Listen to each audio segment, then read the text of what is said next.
Sisters ആണോ? അമ്മയും മോളാണോ? ശരിക്കും നമ്മുടെ ഒരു കസ്റ്റമർ ഉണ്ടെന്ന് പരിചയപ്പെട്ട് നോക്കാം. ഹലോ, ഹായ്, നമസ്കാരം. നമ്മള് സിസ്റ്റേഴ്സ് ആണോ? അമ്മയും മോളാണോ? ശരിക്കും? അത് ശരി. എവിടെ നിന്ന് വരുന്നപ്പോ? നടുവത്ത് പറയാനല്ലേ? എന്താ ചെയ്യുന്നപ്പോ?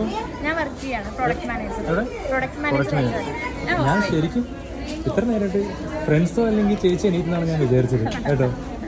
സന്തൂർ മൊമെന്റ് രഹസ്യം എന്തെങ്കിലും ഉണ്ടോ? ഒന്നുമില്ല. അല്ലെങ്കിൽ എന്റെ കസ്റ്റമേഴ്സ് ഒക്കെ ചോദിക്കും എന്താ രഹസ്യം ചോദിക്കാൻ വേണ്ടി. എങ്ങനെയുണ്ട് നമ്മുടെ സർവീസ് ഒക്കെ? സൂപ്പർ, അടിപൊളി. സ്റ്റാഫ് ആണെങ്കിലും അതെ, സൂക്ഷിച്ച് നന്നായിട്ട് ഞങ്ങൾക്ക് ഇപ്പൊ ഞങ്ങളുടെ കൂടെ ഹെൽപ്പ് ചെയ്യാനൊക്കെ ഉണ്ടല്ലേ? എല്ലാ സാധനങ്ങളും കിട്ടിയില്ലേ? തിരക്കിലും കുഴപ്പമില്ലാണ്ട് കിട്ടിയില്ലേ? തിരക്കിലെല്ലാം ചേച്ചി ഇതിന് മുന്നേ വന്നിട്ടല്ലേ? ഞങ്ങൾ ഇവിടെ തന്നെ വരാറുണ്ട്. Okay okay. നമുക്കോ? എനിക്ക് ഇഷ്ടപ്പെട്ടു. നല്ല കളക്ഷൻസ് ഉണ്ട്, സർവീസ് അടിപൊളിയാണ്, നന്നായിട്ട് ഹെൽപ്പ് ചെയ്തു, പെട്ടെന്ന് കിട്ടി. കിട്ടിയില്ല? അപ്പൊ എന്തായാലും അഡ്വാൻസ് ഹാപ്പി ഓണം കേട്ടോ.